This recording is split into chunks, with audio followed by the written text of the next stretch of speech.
Learning with Earning, world's first live freelancers training portal, providing online top-rated trainers with exclusive live sessions on freelancing skills in Pakistan, USA and Canada. Let's learn and earn from your home.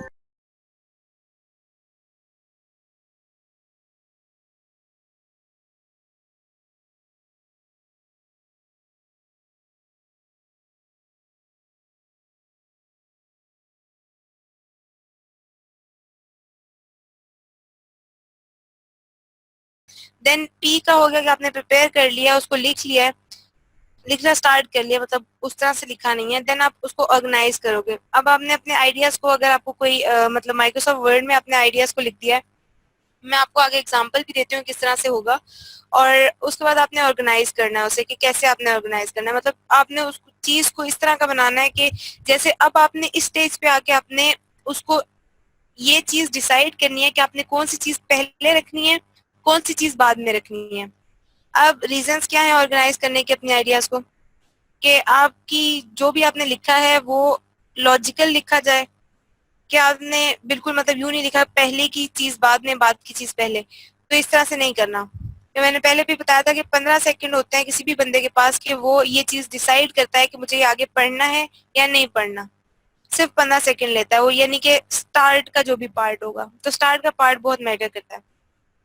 आप पहले ही organise नहीं कर सकते, like आप पहले ही आप कहो कि मैं पहले ही ऑर्गेनाइज कर लूं और साथ ही मतलब आइडियाज आ रहे हैं मैं साथ साथ ऑर्गेनाइज करता जाऊं, और मतलब आपने प्रिपेयर नहीं किया हुआ कुछ, ये चीज आपने नहीं करनी।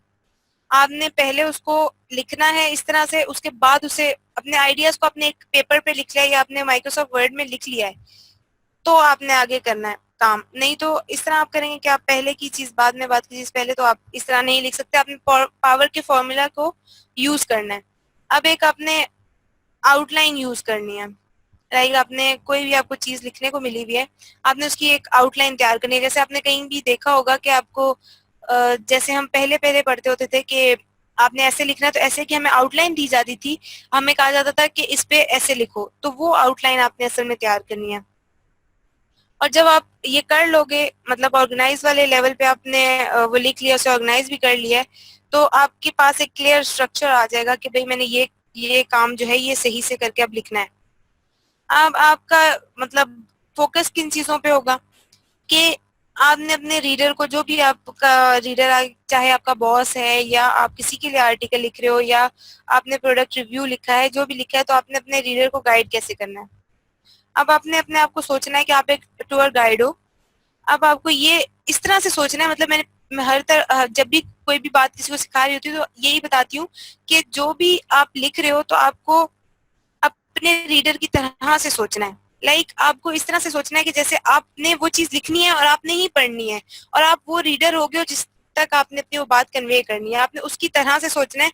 तो आप सोचोगे कि क्या क्या चीजें मुझे चाहिए हो सकती हैं अगर मैं वो रीडर हूँ।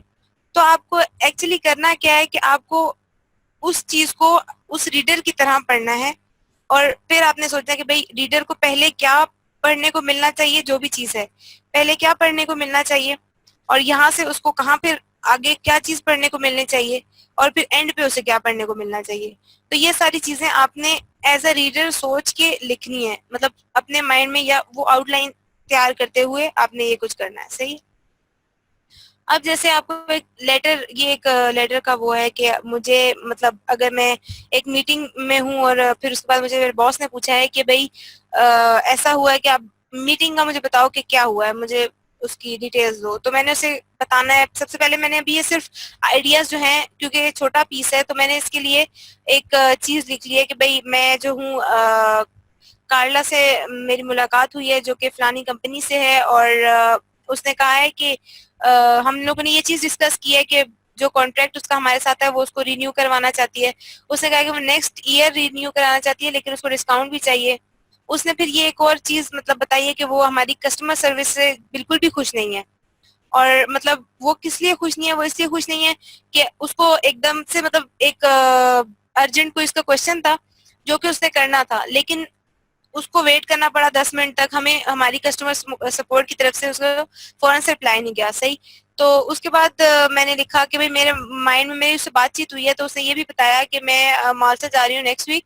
तो वो मतलब अगले महीने के एंड तक जो है वो बिल्कुल भी अवेलेबल नहीं है, और वो हमारे न्यू सॉफ्टवेयर में बिल्कुल इंटरेस्टेड है। वो चाहती है कि भाई हमें ये सॉफ्टवेयर दिया जाए, वो उसको रिन्यू कर दें, हम उसको कॉन्ट्रैक्ट को भी, ठीक है। और मैंने उससे फिर बताया कि यानी कि बॉस हैं आप हैं, और मार्क कोई बंदा है जो आगे का डील करता है। मेरा जो डील करना था, मेरा सिर्फ उससे मिलना था और उससे बातचीत करना है। अब आगे की चीज आप और मार्क कोई बंदा है उसने करनी है। तो मैंने उसे ये चीज बता दी है, और उसको डिस्काउंट चाहिए, और वो कह रही है कि वो बिल्कुल भी कॉल वगैरह नहीं ले सकती, तो आपसे बात करेगी और उसके बाद जो भी है, ठीक है। ये मैंने अब सारी बातें, अपने पॉइंट से मेरे माइंड में थे, मैंने ये लिख ली हैं।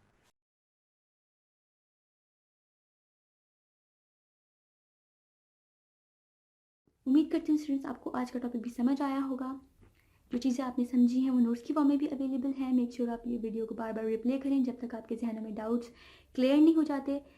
अगर आपके जहनों में फिर भी कोई क्वेश्चन, क्यूरीज, कोई प्रॉब्लम आपको दरपेश आ रही है तो आप गूगल और यूट्यूब भी यूज़ कर सकते हैं उसे सॉल्व करने के लिए, उसका सोल्यूशन निकालने के लिए। अगर उसके बाद भी आपकी प्रॉब्लम या आपकी डिफिकल्टी सॉल्व नहीं होती तो आप हमें लर्निंग विद अर्निंग के पेज पे भी इनबॉक्स कर सकते हैं। उसके अलावा आप हमारी ऑनलाइन सपोर्ट से भी रब्ता कर सकते हैं। मेक श्योर कि आपको एक टॉपिक क्लियर हो, उसके बाद ही आप नेक्स्ट टॉपिक पे मूव करें। आप हमारा ऑनलाइन क्विज क्लियर करें, आप हमारा ऑनलाइन टेस्ट क्लियर करें, उसके बाद आपको एक सर्टिफिकेट अलॉट किया जाएगा। उसके बाद ही आप नेक्स्ट टॉपिक पे मूव कर सकते हैं। अल्लाह हाफ़िज़।